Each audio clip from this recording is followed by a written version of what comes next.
നബിവാക്യം.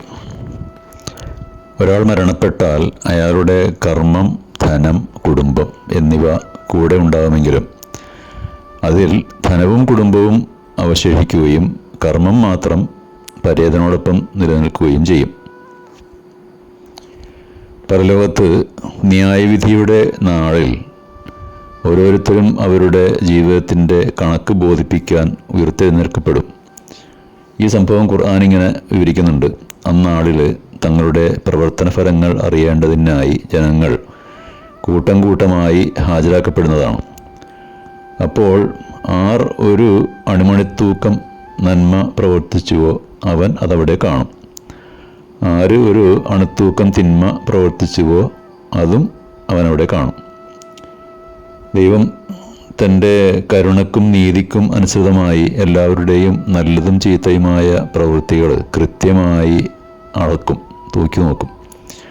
അനേകം പാപങ്ങൾ അവൻ ഉദ്ദേശിക്കുന്നവർക്ക് പുറത്തു കൊടുക്കുകയും നന്മയിൽ അധിഷ്ഠിതമായ പ്രവൃത്തികൾക്കുള്ള പ്രതിഫലം വർദ്ധിപ്പിച്ച് നൽകുകയും ചെയ്യും. നന്മയിൽ മികവ് പുലർത്തുന്നവന് ഉദാരമായ പ്രതിഫലം ലഭിക്കുമെന്നർത്ഥം.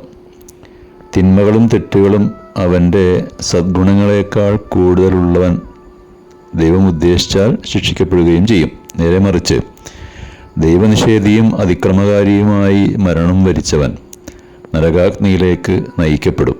ഭൂമിയിൽ മനുഷ്യന് നൽകിയ എല്ലാ അനുഗ്രഹങ്ങളും ആസ്വദിച്ചിട്ടും ദൈവിക മാർഗനിർദ്ദേശത്തിന് എതിരായി നിലക്കൊണ്ട് തിന്മയിൽ മുഴുകി ജീവിതം നയിച്ചത് കൊണ്ടാണ് ഈ ശിക്ഷ അവന് ലഭിക്കുന്നത്.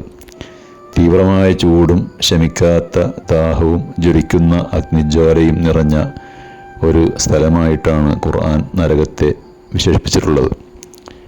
ദൈവസ്മരണയോടുകൂടി സമാധാന ചിത്തനായി ജീവിക്കുകയും സമാധാന ചിത്തനായി മരണപ്പെടുകയും ചെയ്ത ആത്മാവിനെ മാലാഖമാർ സ്വാഗതം ചെയ്തുകൊണ്ട് ഇപ്രകാരം പറയുമെന്ന് ഖുർആനിൽ പറയുന്നുണ്ട്. ഹേ സമാധാനമടഞ്ഞ ആത്മാവേ, നീ ദൈവപ്രീതിക്കർഹനായി നീ നിന്റെ രക്ഷിതാവിങ്കലേക്ക് മടങ്ങിക്കൊള്ളുക.